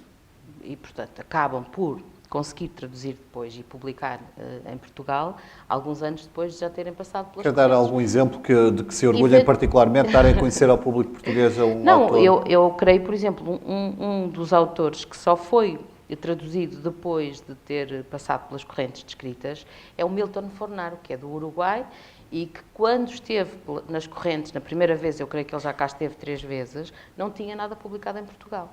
Portanto, isso pode acontecer também, não é? Há um trabalho. O trabalho tem de ser feito previamente, óbvio. Conseguiram trazer um autor que é conhecido quase por ser um ermita, ou não apareceu muito, que é o Rubem Fonseca, não é? Foi muito complicado? Foram 11 anos de namoro. Mas ao fim de 11 anos, mas não é sempre assim, não é? E, efetivamente, o Rubem não foi um convidado fácil trazer, foi muito fácil enquanto cá esteve, quer dizer, de facto... Pois foi uma surpresa não a havia espontaneidade não criou nenhuma espécie de problema, nem nada que se possa parecer. E foi até muito para além daquilo que se esperaria, mas não foi fácil porque é uma pessoa que de facto não gosta de sair e, portanto, há outros autores com quem tive também assim algum tempo, que demorou algum tempo a convencer, mas às vezes é bom não desistirmos. O Rubem, de facto, foi uma daquelas conquistas bastante... que nos satisfaz bastante, claro que sim. E quem falta agora nessa lista? É melhor não dizer. Isso é outra das coisas, é que nunca se pode dizer aquilo que não temos a certeza. Portanto, é melhor que...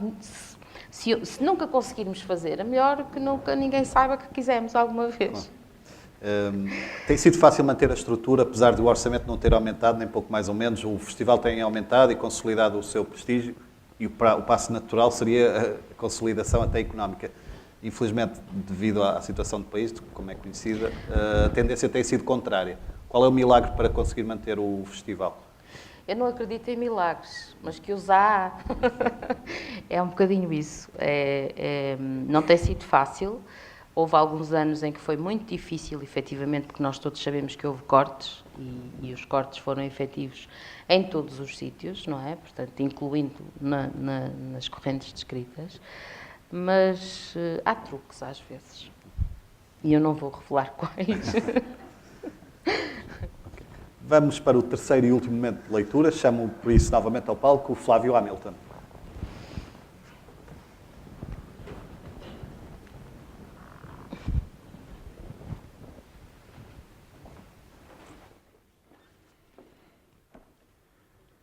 Durante a noite choveu em Lisboa e o ar da madrugada estava saturado do cheiro doce e quente da terra molhada.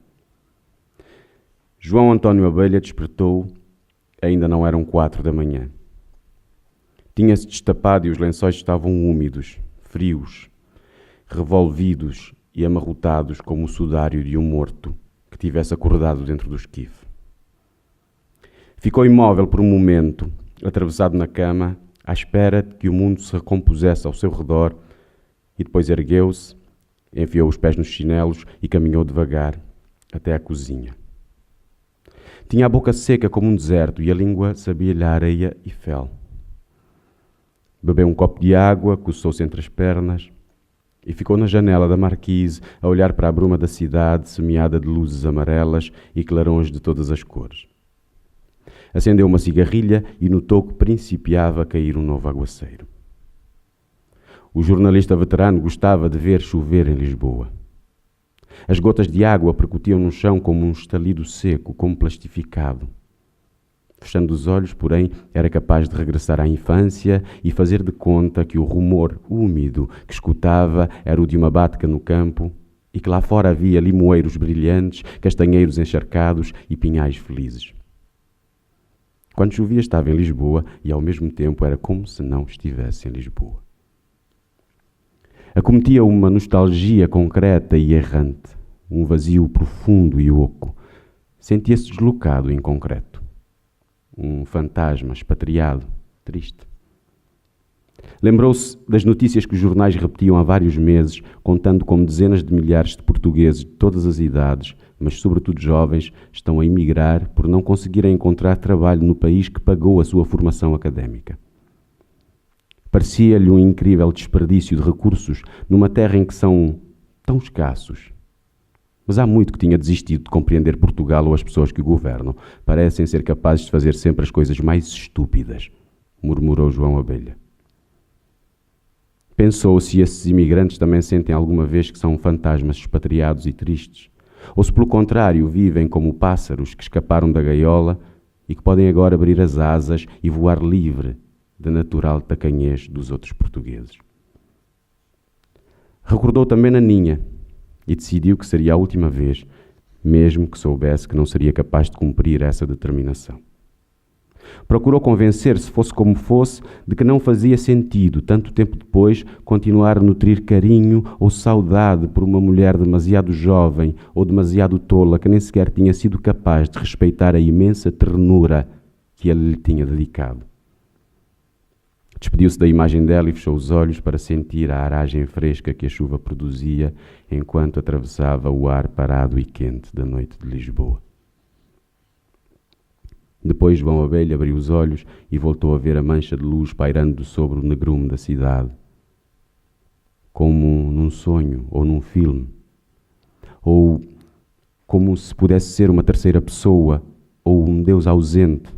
Ficou a ver ou a imaginar que Herculano Vermelho subia a Avenida da Liberdade à chuva numa noite qualquer. Caminhava como se fosse de mãos dadas com uma mulher invisível, um pouco patético e um pouco ébrio. Parecia sobretudo decepcionado e triste. Ia de cabeça baixa e parecia saber muito bem que estava sozinho e que a mulher que lhe dava a mão era apenas uma quimera que ele tinha inventado a partir de cinzas úmidas e dos restos de todas as suas ilusões. Nas esquinas da avenida havia grupos de pessoas que aparentavam comemorar uma coisa qualquer que tinha deixado de fazer sentido. João Abelha supôs que fosse o Ano Novo. O novo ano, ou na melhor das hipóteses, o fim do mundo. A chegada próxima de um meteorito devastador que viesse apagar todos os vestígios de vida, as pessoas boas e as pessoas más, os famintos e os banqueiros, os caixotes do lixo e os condomínios da Marginal. Fantasiou por isso que Herculano se antecipava à destruição e ao fim, que se dissolvia como um boneco de barro à medida que avançava na madrugada pungente e chuvosa. Cheirava a urina e a medo e parecia alguém sem passado, presente ou futuro. Um homem derrotado de tudo, desempregado e só, que tinha inventado um livro e uma ridícula história de amor e morte em que ainda pudesse voltar a viver. Mas tudo o que fez foi perder-se ainda mais na noite de Lisboa e sem remédio, depois que todos os sonhos lhe morreram. Escrever é só um artifício para chorar diante de todos sem que ninguém veja, murmurou a abelha. Mas não soube qual era a voz que falava. Porto, 17 de março de 2014.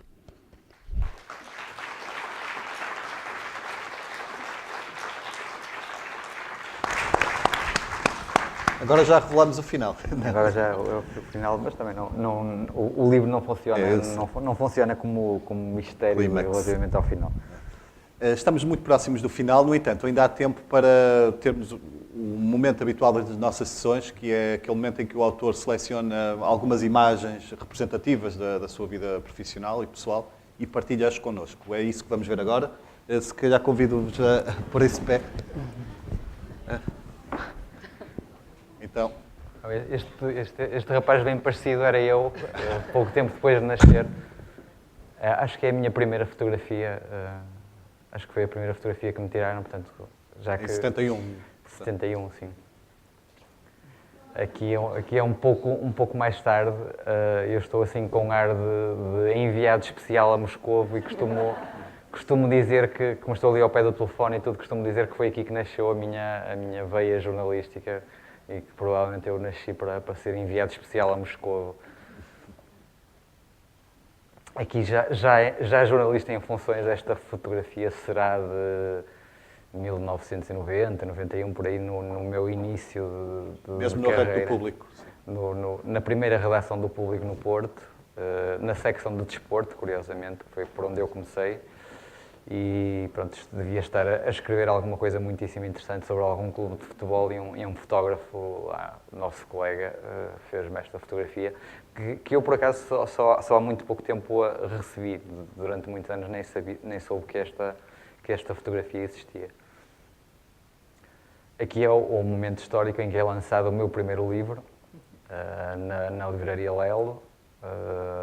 O livro é o Homem que Jurou Morrer de Amor, que é o tal livro sobre ambientado na Grécia Clássica, sendo que tinha uma segunda parte que era uma peça de teatro chamada O Casal Virtual, que depois não entrou, eu decidi não incluir na republicação do livro, mas pronto, se estou aqui hoje, começou num primeiro sentido, naquela primeira fotografia que vimos, ou algum tempo antes disso, e depois, enquanto escritor, começou aqui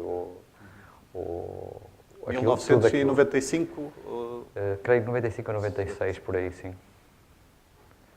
Aqui é o momento em que me foi entregue o Grande Prémio do Conde Camilo Castelo Branco.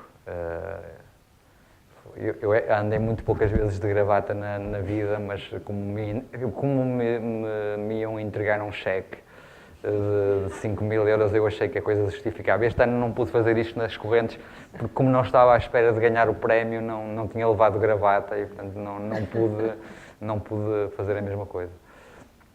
Esta fotografia é da minha primeira viagem a Cabo Verde, que eu fiz enquanto jornalista, e muitas pessoas se perguntam, às vezes, depois de lerem os meus livros, porque é que há tantas referências a Cabo Verde. E eu também não sei explicar. O meu primeiro contacto com Cabo Verde foi este. Eu não conhecia cabo-verdianos como, entretanto, agora conheço, este sujeito que aqui está. E encantou-me, sobretudo, logo, primeiro o clima. Eu gosto muito de calor e isso Cabo Verde tem em abundância. E depois encantou-me o contacto com as pessoas, a disponibilidade das pessoas para nos sorrirem sem nos conhecerem de lado nenhum.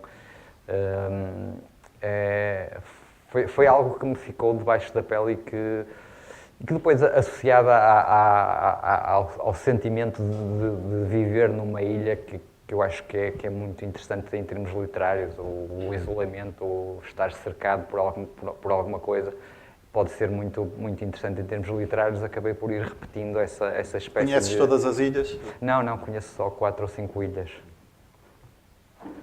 Aqui é o lançamento de Uma Mentira Mil Vezes Repetida, o tal livro que me deu o prémio e que de algum modo justifica o facto de eu aqui estar, porque nunca cá tinha vindo antes do prémio, portanto suponho que o prémio tenha contribuído alguma coisa para o facto de aqui estar. E está ali o Manuel António Pina a apresentar o livro, foi o primeiro apresentador do livro. Curiosamente, ontem estive nesta mesma sala, praticamente no mesmo sítio, a ouvir um ator, não o Flávio, mas o Valdemar, a ler alguns excertos deste livro, e eu, a dada altura, lembrei-me que tinha estado há 3 anos ali com o Pina ao lado, e agora o Pina já não está entre nós. E isto é o momento em que eu recebi um cheque já um bocadinho maior do que de 5.000 euros, e a barca polveira que está lá na sala de minha casa, num lugar bastante visível, porque a importância que este prémio teve para mim não é sequer traduzível apenas por palavras. Aquilo que está na minha mão é o tal cheque. Mas o prémio não valeu por isso, valeu por muito mais do que o cheque. Peço-vos que se aproximem, o Flávio também. Temos aqui uma pequena lembrança da organização aos participantes, Manuel Jorge Marmelo. Pode só mostrar os livros, só para eu... Sim. E a Manuela Ribeiro e o Flávio também têm direito. Portanto, é um álbum sobre o Porto, a oferta do Jornal de Notícias, a tua cidade também. Muito obrigado. Um livro publicado recentemente, um texto inédito do José Saramago, Alabardas, publicado há poucos dias. Resta-me agradecer imensamente a vossa presença. Foi um prazer enorme moderar esta sessão e contar com a vossa presença. Não se esqueçam que a próxima sessão é 18 de outubro, às 15h30, neste mesmo espaço. A autora em foco é a Lídia Jorge. Quanto ao Manuel Jorge Marmelo, estará disponível agora para assinar livros, autógrafos lá fora. Muito obrigado, até a próxima.